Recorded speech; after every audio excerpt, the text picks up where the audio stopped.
Hi, I'm Amy K. Watson, and I'm a leadership coach.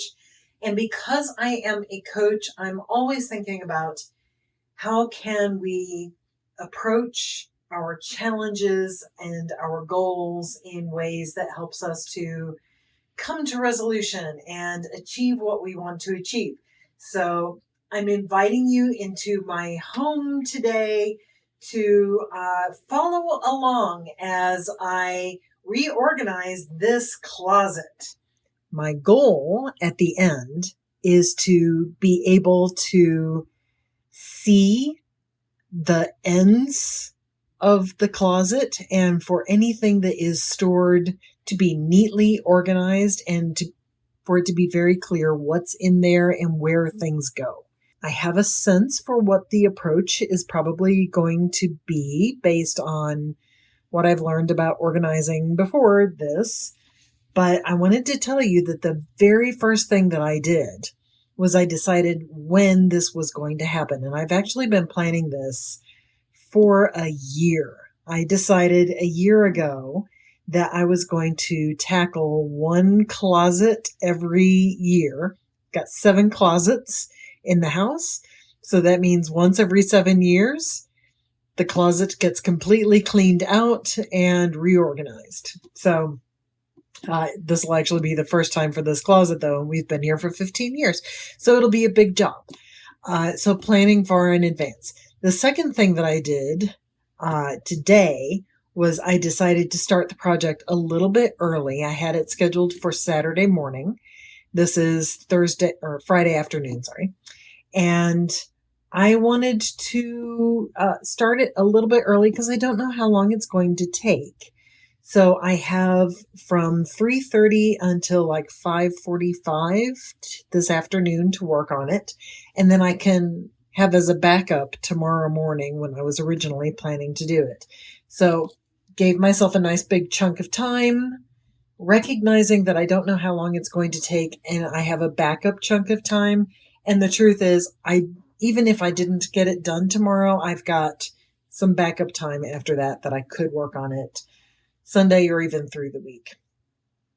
And then the third thing that I did in thinking about doing this afternoon, my husband is at work right now. He'll be back home a few minutes after 6.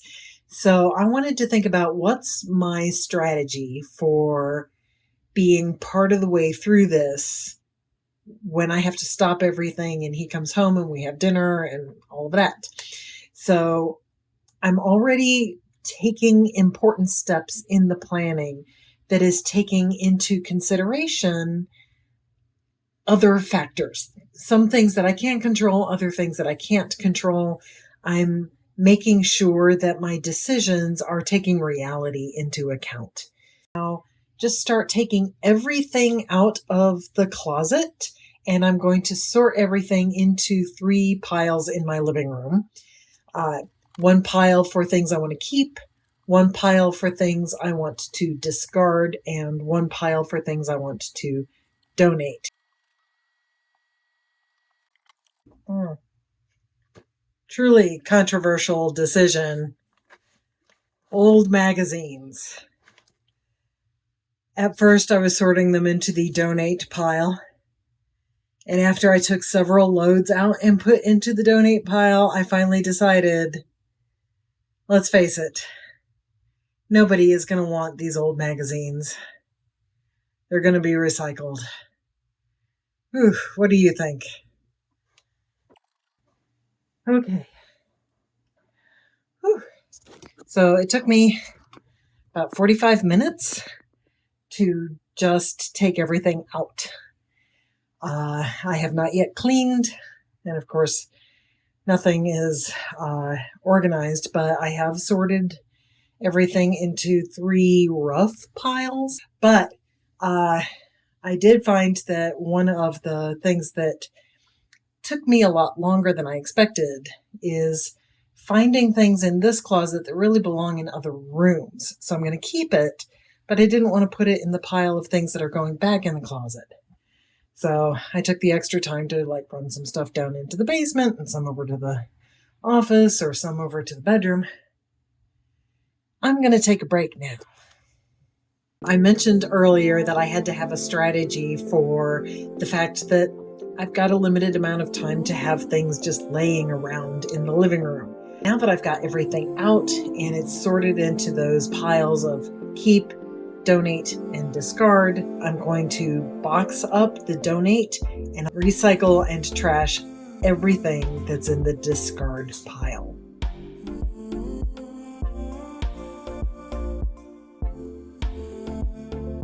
The discard and donate piles are taken care of. The magazines are not yet taken care of, and that's only because the recycle bin is full, but it's getting picked up tomorrow, and I can start filling it back up immediately. Stuff that's getting donated is all in the car. So all that's left in the living room is the stuff I'm going to keep. Next step, after I give myself a little rest, is going to be to clean the closet and then start sorting what I'm keeping into piles of stuff that belongs together. And I'll be charging my phone in the meantime. Good morning! Turns out my body pooped out long before I ran out of time last night, which was fine. And husband came home, we had dinner, we watched TV, I got a nice night of sleep, and here I am ready to pick it up, feeling enthusiastic. I'm excited. So next step is actually cleaning in the closet, and then it's going to be organizing and putting the stuff back in.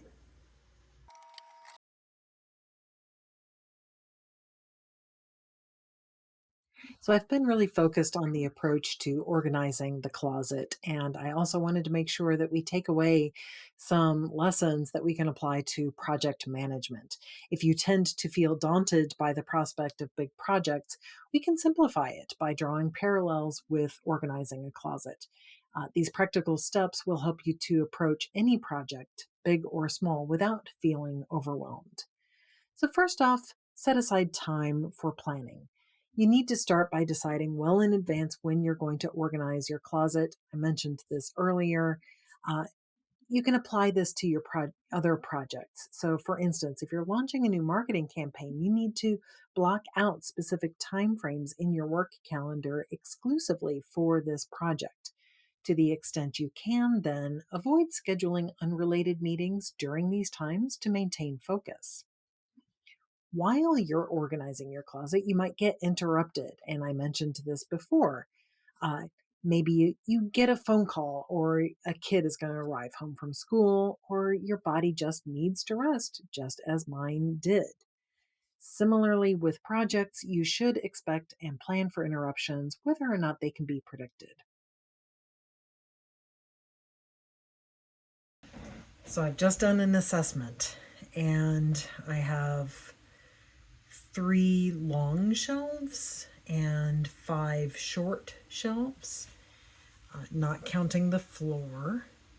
So I'm going to go sort through all of my keep stuff and if see if I get categories that correspond in some way to these numbers.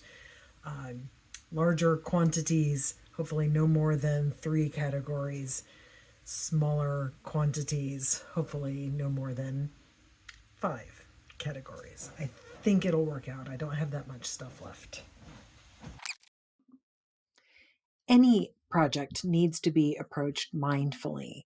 Avoid multitasking and focus on just one shelf or one task at a time, especially for complex projects like developing a new software feature. Break down the project into smaller tasks, just like you would in organizing items in your closet.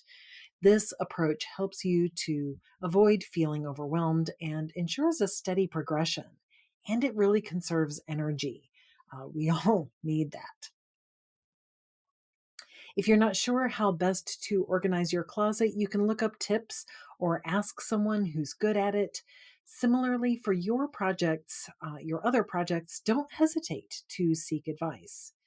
Oh, yeah, I'm going to pause here for this.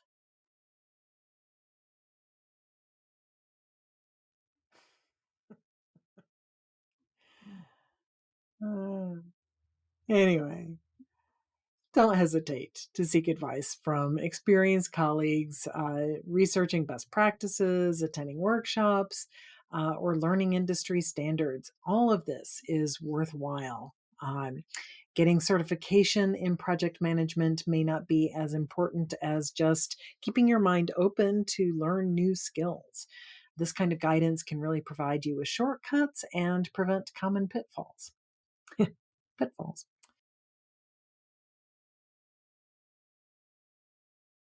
That pretty much does it. There's one category that I haven't replaced, but that's because I'm not sure that this is where it belongs. And it is so much neater. There's so freaking much more space. The one category that I haven't replaced is a somewhat nostalgic projects category. And I'll show them to you. There's something that happens when we set goals for ourselves. Any goal that we achieve opens up additional goals.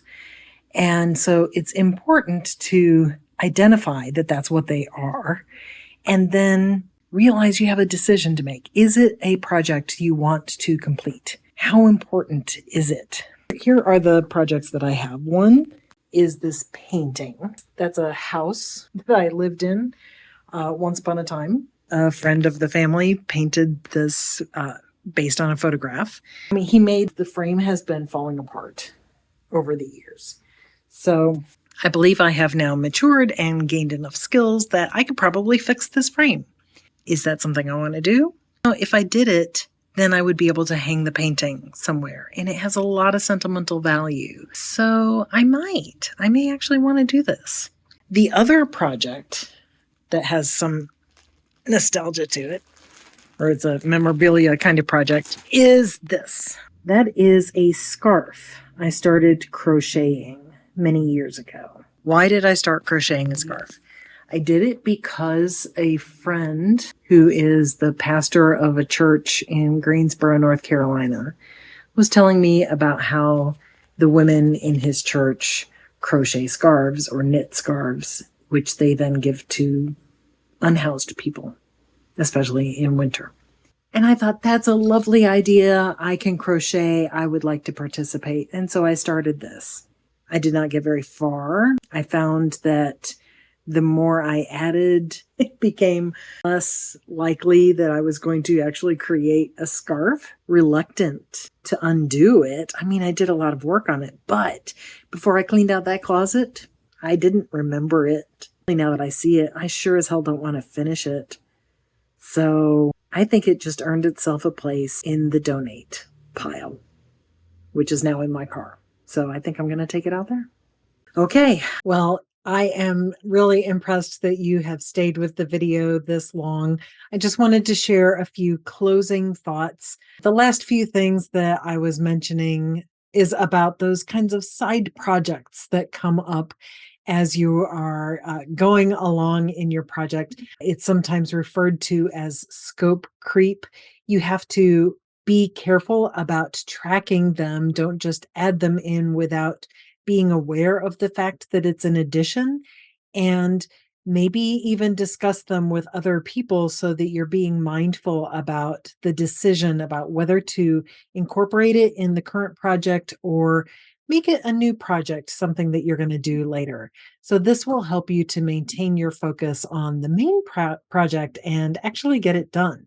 And then finally, after completing a step or a section of your closet, be sure to take a moment to appreciate the progress that you've made. This is a celebration that is crucial in projects as well. Acknowledge each completed phase or milestone, and then that small step that you take is something that can help you to motivate yourself and your team. Keep in mind that it's okay for celebrations to be small instead of another big project that you have to add to your list. A simple, hey, look at what I did or look at what we did can really go a long way. Organizing a closet can certainly be a great starting point for learning how to tackle larger projects without feeling overwhelmed. Remember, big projects are just a series of small tasks. By planning, taking it one step at a time, and staying focused, you can accomplish really just about anything, from organizing a closet to launching a major initiative. Just stay calm, stay organized, and enjoy the process and the results. It's been great spending this time with you. I hope you feel inspired, if not to clean out your closet, then at least to do a little bit of planning for the next big thing you want to do. And if I can be of any support, please let me know. All right. Thanks for hanging out with me. Bye.